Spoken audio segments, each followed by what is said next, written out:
Exercise 10.2 पे जाने से पहले अपना एग्जाम्पल नंबर 1 करते हैं। ये हमारी सीरीज चल रही है 10 चैप्टर की, उसमें हम एग्जाम्पल नंबर 1 करते हैं। अभी मैंने 10.2 पिछली वीडियो में करवा दिया है थ्योरम। जिसको भी दिक्कत या प्रॉब्लम आ रही हो थ्योरम 10.2 में, तो वो मेरी पिछली वीडियो को या फिर उसका लिंक डिस्क्रिप्शन में भी मिलेगा, आपको जाकर देख सकते हैं। Now we are going to start example number 1। और आपकी ये इंग्लिश वाली बुक में तो ये पेज नंबर 149 है, मे बी हिंदी में भी यही पेज नंबर होगा। ठीक है, तो एग्जाम्पल नंबर 1 में क्या कहता है, prove that in two concentric circles. अब देखो पकड़ना कैसे हमें कि दिया क्या है। प्रूव दैट के बाद क्या लिखा है, इन टू कोसेंट्रिक सर्कल्स, मतलब दो सर्कल जिनका सेंटर क्या है, सेम है, ये हमें दिया है। तो अब हम बनाते हैं। ये एक हमारा सर्कल है, ठीक है, इसको नाम दे दो, कुछ भी नाम दे सकते हो। मैंने इसको नाम दे दिया सर्कल 1। और एक ये हमारा दूसरा सर्कल है जिसको मैंने नाम दे दिया सर्कल 2। और इन दोनों का सेंटर क्या है, O। ठीक है, कोसेंट्रिक सर्कल्स, द कोड ऑफ लार्जर सर्कल। अब कोड क्या होता है, मैंने अपनी सबसे स्टार्टिंग वीडियो में बताया था। एक सर्कल को जब कोई लाइन 2 पॉइंट पर काटती है तो वो क्या होता है, उसका कोड होता है। तो अब हमें इसमें कोड बड़े वाले सर्कल का, जो ये बड़ा सर्कल है, उसका ऐसे लेना है कोड जो हमारे सर्कल 2 के लिए क्या हो, टेंजेंट हो, विच टचेस स्मॉलर सर्कल। बोल ही दिया है। अब जब इस स्मॉलर सर्कल को टच करेगा तो वो क्या होता है, एक टेंजेंट लाइन होती है। ठीक है, तो अब मैं इस बड़े सर्कल का कोड ऐसे बनाऊंगी कि इसको क्या करे, हमारे छोटे सर्कल को टच करे। ठीक है, अब मैं इसको नाम देती हूँ AB। आप इसको कुछ भी नाम दे सकते हो। और मैंने इसको इससे क्या कर दिया, मैच, तो इसको मैंने दे दिया P। और ये जानते ही हो, ये दिखते ही सबसे पहले क्या सोचना है आपको कि ये जो OP है वो AB पर क्या होगा, परपेंडिकुलर। ठीक है, बाय यूजिंग थ्योरम 10.1। नाउ अब हमें प्रूव क्या करना है, बाइसेक्ट्स। क्या बोला इसने, टचेस स्मॉलर सर्कल। ये हमें दिया हुआ है कि ये AB जो है वो टेंजेंट है C2 के लिए। आगे बोला है, prove that two concentric circles, the कोड of the larger circle bisects which touches the smaller circle is bisect at point of contact। Means मुझे ये जो है वो इसके इक्वल शो करना है। ठीक है, तो स्टार्ट करते हैं। वही हमें सबसे पहले लिखना है गिवन दैट। नाउ वही करना है, हमें सबसे पहले लिखना है गिवन दैट। गिवन दैट में पूरा आप लिख देना कि C1, let C1 is a big circle and C2 is a smaller circle and both has a same centre O, या फिर कोसेंट्रिक सर्कल लिख देना। And AB is a tangent to a C2। ठीक है, इतना हमने लिख दिया। अब आगे क्या करेंगे, हमें प्रूव दैट क्या करना है, prove that AP equals to PB। ये हमें प्रूव करना है ना। एक चीज देखो, सर्कल 2 का जो OP है इन C2, OP is perpendicular to AB as you see by using theorem 10.1। ठीक है, OP is a perpendicular to AB। ये आप देख सकते हो, सर्कल 2 में OP जो है हमारा AB के परपेंडिकुलर है। नाउ यही चीज अगर आप इसके C2 के लिए देखोगे, जो OP है वो इसके कोड पे परपेंडिकुलर है। ठीक है, तो हम लिखेंगे in C1 OP is perpendicular to AB। अब कोई भी चीज, अब एक चीज देखो, ये कोई लाइन है, उस पर ये हमने परपेंडिकुलर डाल दिया, तो क्या ये इसको बाइसेक्ट कर रहा है, हाँ कर रहा है, और वो भी इक्वल डिस्टेंस पे कर रहा है। ठीक है, तो इसलिए हम क्या लिखेंगे,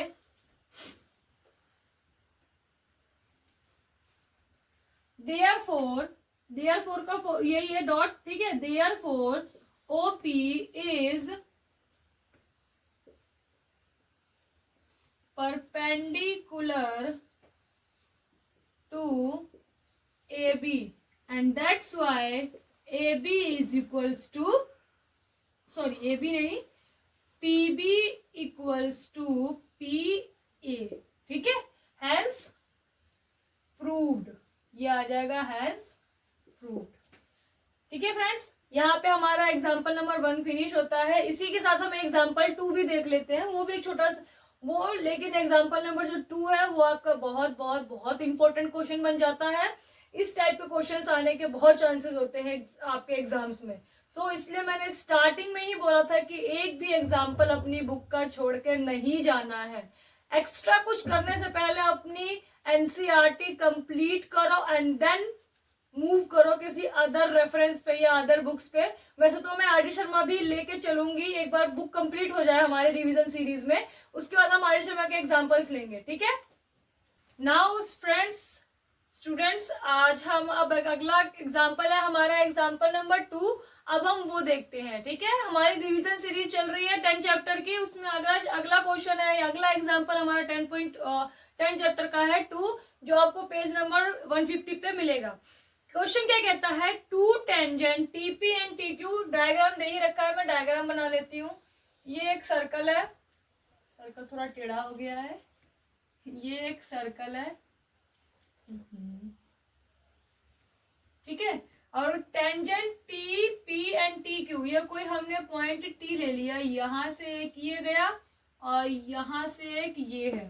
ठीक है, अब इन्होंने ये देखो, ये सेंटर से पास नहीं करा के दे रखा है इन्होंने, सेंटर कोई यहाँ पे ले रखा है इन्होंने, और ये हमारा सेंटर से मिला के दे रखा है, ये है P और ये है Q, ये एक एंगल दे रखा है और एक एंगल ये दे रखा है, ये O है। अब देखो क्वेश्चन क्या कहता है, two tangent TP and TQ are drawn to a circle O from an external point, centre क्या है O, ठीक है, एक्सटर्नल पॉइंट T। हमें प्रूव क्या करना है, लिख दो, prove that angle PTQ equals to angle OPQ। अब देखो ये थोड़ा सा ट्रिकी है, इसमें थोड़ा हमें सोचना पड़ेगा कि क्या ऐसा चीज हम इसमें यूज करें या क्या ऐसा कंसेप्ट हम इसमें यूज करें सो डैट कि हम इसको इसके इक्वल प्रूव कर पाए। अब ये कहना क्या चाहता है, PTO मीन्स ये वाला एंगल, क्योंकि T बीच में है तो इसलिए एंगल किस पर है हमारा, T पर, इक्वल्स टू OPQ। OPQ मतलब इस एंगल का दुगना है ये जो है वो, इसको अगर हम 2 बार प्लस करेंगे तो हमें ये मिलेगा।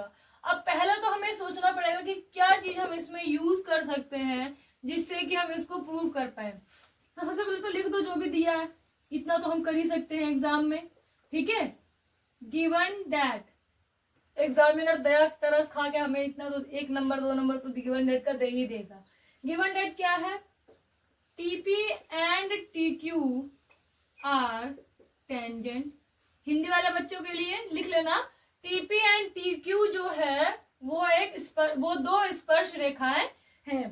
ठीक है, और सेंटर क्या है हमारा, with on a circle with centre O। ठीक है, नाउ एक चीज देखो, हमने अभी देखा था थ्योरम, मेरी पिछली वीडियो में हमने देखा था कि थ्योरम 10.2 से हमने क्या प्रूव किया था कि बाहरी पॉइंट से या एक्सटर्नल पॉइंट से अगर हम 2 टेंजेंट एक वृत्त पर या एक सर्कल पर ड्रॉन करते हैं या बनाते हैं तो वो क्या होते हैं, इक्वल होते हैं। तो by using theorem 10.2 TP equals to PQ। अब इतना लिखते ही एक चीज माइंड में आनी चाहिए, एक हमने पढ़ा था त्रिभुज समद्विबाहु या आइसोसेल्स ट्रायंगल। क्या होता है ये आइसोसेल्स ट्रायंगल, वो ट्रायंगल जिसकी 2 भुजाएं बराबर होती हैं और इसी कारण उसके आमने सामने के जो ट्रायंगल्स है वो क्या होते हैं, इक्वल्स होते हैं।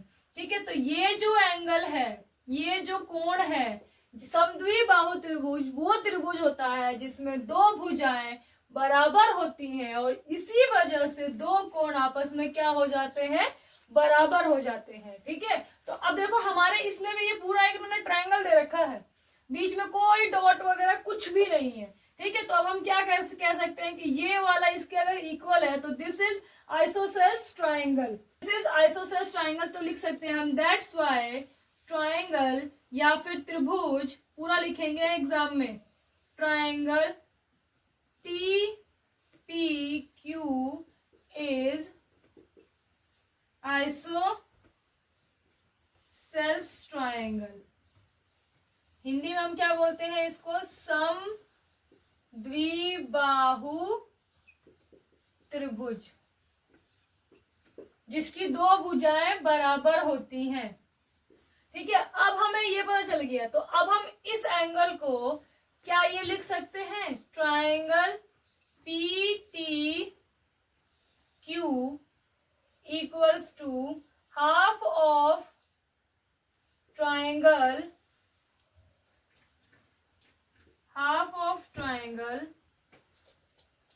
Angle P T Q. अगर हम इस एंगल को इसके इक्वल लिखेंगे तो कैसे लिखेंगे, देखो ट्रायंगल टी पी क्यू जो किसके इक्वल है, angle half of the 180 degree minus triangle P T Q.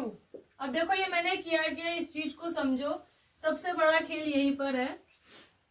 मैंने इस ट्रायंगल को इसके इक्वल लिखने के लिए 180 तीनों, हमें ये चीज तो पता है कि एक ट्रायंगल के तीनों एंगल्स का जो सम है वो 180 डिग्री होता है, और ये ट्रायंगल इसके इक्वल है। तो क्या मैं ऐसा लिख सकती हूँ कि minus 180 degree minus this angle half of this angle, क्योंकि ये एंगल इसके इक्वल है। अब इन दोनों को सम करोगे तो 2 ही आएगा। अगर मैं इन दोनों का एंगल को इसके इक्वल लिखना चाहती हूँ तो मैं क्या करूंगी, इसका और इसका हाफ कर दूंगी 180 डिग्री में से माइनस करके।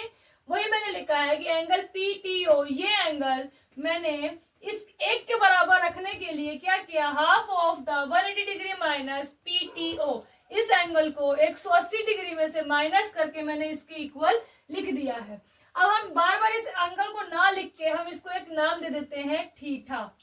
लेट, यहाँ पे चाहे लिख दो, let angle P T Q equals to theta. ये यहाँ पे लिखते के बाद यहाँ पे इस चीज को लिख देना, let P T Q equals to theta degree. ठीक है, अब मैं क्या करूंगी, इसकी जगह पर इसको लिख सकती हूँ। तो मैंने लिखा angle P T Q equals to angle T P Q 1/2 of 180 degree minus theta degree. ठीक है, कोई मैंने अलग तो लिखा नहीं, मैंने इसको अज्यूम किया, यहाँ पे मैंने थीटा डिग्री डाल दी है। नाउ अब मैं इसको शॉर्ट फॉर्म में लिख दूं, P T Q equals to triangle T P Q 90 degree minus, अब ये इसके साथ मल्टीप्लाई हुआ तो क्या हो गया, 90 degree minus half of theta degree. ठीक है, इसको इक्वेशन 1 दे दो।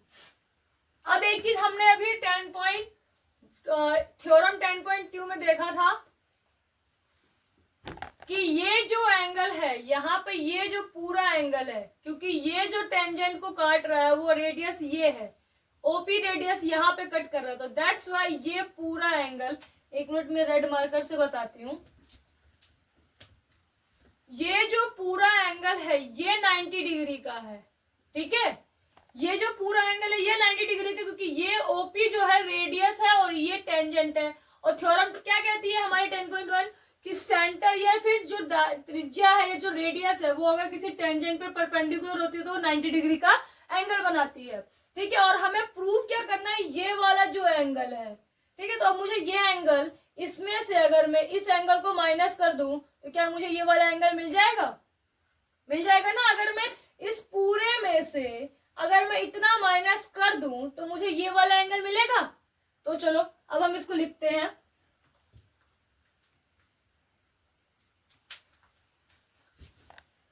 थ्योरम 10.1 से हम क्या कह सकते हैं, angle T P O is equals to 90 degree. ठीक है, अब मुझे ये वाला एंगल चाहिए तो मैंने लिखा एंगल ओ पी क्यू, कैसे लिख सकती हूँ, 90 डिग्री माइनस ये वाला एंगल माइनस करके लिखूंगी तो एंगल TPQ। ठीक है, अब देखो TPQ की वैल्यू क्या है, ये वैल्यू है TPQ की, ये वैल्यू लिख सकती हूं मैं इसके सामने। तो मैंने लिखा angle OPQ equals to 90 degree minus ये पूरी value 90 degree minus 1/2 theta degree. ठीक है, जरूरी नहीं है कि आप थीटा लो, आप यहाँ पे इसकी वैल्यू, इसका नाम भी लेके चल सकते हो। मुझे बार बार लिखना पड़ता है ये 3 वर्ड, इसलिए मैंने यहाँ पे थीटा डाल दिया है। अब हम इस ब्रैकेट को खोलेंगे। ठीक है, तो ये हो जाएगा angle OPQ equals to 90 degree minus 90 degree, क्योंकि इसके साथ में प्लस का सिंबल है, माइनस प्लस माइनस हो, तो अब यहाँ पे माइनस है तो ये माइनस माइनस मिलके क्या हो जाएगा प्लस 1/2 थीटा डिग्री। अब ये माइनस से माइनस होके 0 हो गया तो क्या हो जाएगा angle OPQ equals to 1/2 theta की जगह पे मैं इसकी वैल्यू क्या ले लूं, ये लिया था मैंने थीटा, तो मैंने लिख लिया एंगल PTQ, थीटा की जगह पे मैंने उसकी वैल्यू डाल दी। अब ये 2 इधर डिवाइड में है तो इधर क्या हो जाएगा मल्टीप्लाई में, तो लिखेंगे 2 angle OPQ equals to angle PTQ, hence prove. ठीक है फ्रेंड्स, सो हमें यही प्रूव करना था, जो ये T एंगल है वो इसके दुगने के बराबर है, जो छोटा सा एंगल है इसके दुगने के बराबर है। मैं एक बार और आपको थ्योरली बता देती हूँ, हमें दिया क्या क्या था, TP और TQ जो है हमारे टेंजेंट्स है, जो अगर टेंजेंट्स है तो बाय यूजिंग थ्योरम 10.2 हम ये कह सकते हैं कि TQ इक्वल्स टू TP। अब ये देखते ही थोड़ा ये ट्रिकी था, हमें सोचना था कि इसमें क्या हम ऐसा लगाए जिससे कि हमें ये वैल्यू मिल जाए। तो एक हमने पढ़ा था ट्रायंगल, आइसोसेलेस ट्रायंगल, या फिर हिंदी में समद्विबाहु त्रिभुज, वो ट्रायंगल या वो त्रिभुज जिसके 2 भुजाएं बराबर होती हैं, इसी वजह से उनके 2 एंगल्स क्या होते हैं, बराबर होते हैं। मैंने बस जस्ट इसको लिखने का तरीका बदल दिया। कैसे लिखा, PTQ ये वाला हमने ले लिया लेट, क्योंकि हमें इसी को प्रूफ करना था, दैट्स वाई मैंने इसी को ही लेट कर लिया, तो मैंने इसको थीटा बोल दिया। आप चाहो तो बिल्कुल आप इसका नाम एज इट इज यूज कर सकते हो। ठीक है, अब मैं इस एंगल को इसके इक्वल तो बोल नहीं सकती हूँ, तो मैंने इसको और इसको इक्वल रखने के बजाय मैंने इस एंगल को इसको लिखने के लिए क्या किया, मैंने 1/2 टोटल में से मैंने इस एंगल को माइनस कर दिया, तो ये 2 मिल जाएंगे मुझे। तो मैंने ये 2 आप सोचो मिलके एक पूरा 3 एंगल बनाते, इसको मैंने क्या कर दिया, हाफ लिख दिया। तो इस एंगल को half of the 180 degree minus this angle. ठीक है, अब इसके बाद मैंने सिर्फ सॉल्व किया है और कुछ नहीं। इसको इक्वेशन नंबर 1 दे दो। और एक हमने थ्योरम पढ़ी थी 10.1, जिसकी वजह से ये OP जो है ये TP पे क्या है, एक टेंजेंट है, दैट्स वाई ये 90 डिग्री का एंगल बनता है। ये पूरा आप रेड वाली चेक करोगे तो ये पूरा एक 90 डिग्री का एंगल बनता है। मुझे चाहिए ये वाला एंगल, क्योंकि इसने एंगल ही ये वाला बोला है, तो ये वाला एंगल निकालने के लिए इस पूरे में से अब इतना एंगल माइनस करोगे, इस पूरे में से अगर मैं इतना माइनस कर दूं तो क्या मुझे इतना मिलेगा, तो मैंने वही लिखा है। ये 90 डिग्री का होता है, 90 डिग्री में से मैंने ये पूरा माइनस कर दिया तो मुझे ये वाला एंगल मिल जाएगा। अब मैंने इसकी जगह पर ये वैल्यू डाल दी, तो जो हमें चाहिए था वो हमने ये प्रूव कर दिया। ठीक है, ये बहुत इंपॉर्टेंट क्वेश्चन है, हो सकता है एज इट इज आपको मिल जाए या थोड़ा सा फेर बदल करके आपको ये क्वेश्चन दे दे, लेकिन करने का मेथड यही है। यहाँ पर हमारा एग्जाम्पल नंबर 2 फिनिश होता है। नेक्स्ट वीडियो में हम नेक्स्ट अगर एग्जाम्पल है, एक सेकेंड में चेक कर लेती हूँ,